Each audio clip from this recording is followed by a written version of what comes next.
जोंनि फिसायनाहाय केस जादोंनो। औ जोंनियाथ' दा न'आवहाय जेबो गैया आरो जों थाखा फैसाबो थाइसेबो गैया आखायाव आरो जों गोजानावबो थांनो हाया। केसखौहाय दा केसनि थाखायहाय माबाफोर सोरबा दायथ' लादों नामा? रावबो दायथ' लायाखै। ओमफ्राय नोंनि फिसाया NDFB खामोन? आंनि फिसाया NDFB खामोन। ओमफ्राय NDFBनि बै 4 लाख रिहेबिलिटेसनखौ मोनगोन ना मोनाखै नोंसोरलाय? मोनाखै। मोनाखै? ओहो। केसनि थाखाय केसनि थांनांगौआ थाखाय बबे जायगायाव थांनांगौ? नागालेण्डआवहाय थांनांगौ। दा थाखा फैसायानो गैया जोंनिया माजों थांनो जोंलाय। नोंथांमोनखौहाय माने बिनि बेलायावहाय सरकारखौ हेफाजाब होजानो लुबैयो नामा नोंसोरो? दा जों केसआवहाय थांनो हाया नालाय बे रन्जित सार आरो प्रमद सारखौ जों एसे हेफाजाब होजानो लुबैयो आरो एसे हेफाजाब होजानो लुबैयो आरो थाखा फैसानि थाखाय आरो जों बेयावहाय थांनो हानाय बायदि जों सरकारखौ हेफाजाब होजानो लुबैयो। बिथाङा म्यानमारावनो ट्रेनिं लानानै होजोंनो दङमोन। जेब्ला बिथाङा ट्रेनिं जोबनानै गामि फारसे फैफिनो बे समावनो बिथाङा हमजादों। हमजानानै बिथाङा गोबाव जाबाय जेलावबो 9 माससोआनो थानांदों आरोखि।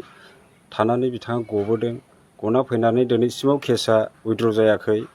बिथाङा बिराद गोरिब मानसि जेबो गैजाया न'फ्राव दिनैहाय बिमा बिफा हाजिरासो मावो दिनैहाय बिनि थाखायनो सरकारनिसिम बिथाङा न'आव गैयाब्लाबो बिथाङा गावगा गैयिनि थाखायनो दस्रा बेलेगाव खामानि मावनानै दिनै न'खरखौ सुफुंनो गोनां जादों।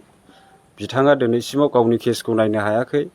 बिथाङा बिराद जाल्लायाव गोग्लैनानै दङ। बेनिखायनो हायोब्ला जोंनि माखासे गोजौ लेभेलाव थानाय सारमोना BTR सरकारनि एबा गभर्नमेन्टआ जेन'बा प्रमद बर' सार एबा पेरेंगा सारमोना बिथांनि केसखौ जेन नायो जों गामिनि जानानै बेखौनो लुबैयो आरोखि। माने न'खराव जेबो गैया फिसा दङ नै हिनजाव दङ बिदा फंबाय दङमोन खिन्थु गैयिनि थाखायनो गावबागाव गोजान गोजान जायगायाव थांनानै मावनानै जानांगौ गोनां जादों आरोखि। अब्ला दिनै बिथांनि केसआ दिनै नागालेण्ड बायदियाव अब्ला नागालेण्ड बायदियाव दिनैहाय बिथाङा थाङो बेसेबां खरसा नांगौ दिनै बेखौनो बिथाङा दुरुननो हायाब्ला माजों थाङो केसआव अब्ला बेनि केसआ माब्रै जोबगोन नैबेसो जानानै फैदों आरोखि। दा आं गामिनि जानानै गेदेर गोलावफोरखौ आं खावलायो आरोखि जेन बिथांनि केसआ समाधान जानानै गावनि बिसि फिसाजों न'खराव थानो हायो जेन बेखौनो आं खावलायो आरोखि।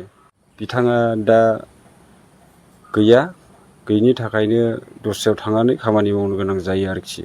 केसखौबो हाखायाखै फोजोबनो ओरैबायदि अबस्थायाव जानानै दङ। थांबानो हमनानै लाखिगोन बायदि बेखौ। बिथांनि केसआथ' जोंनि मिथिनायाव नुनायाव बिथांनि केसआ वारेन्ट जाना दङ। बिथांखौ नुयोब्लानो जेन'बा जेरावखि नुवा माने बिथांखौ हमगोन आरोखि।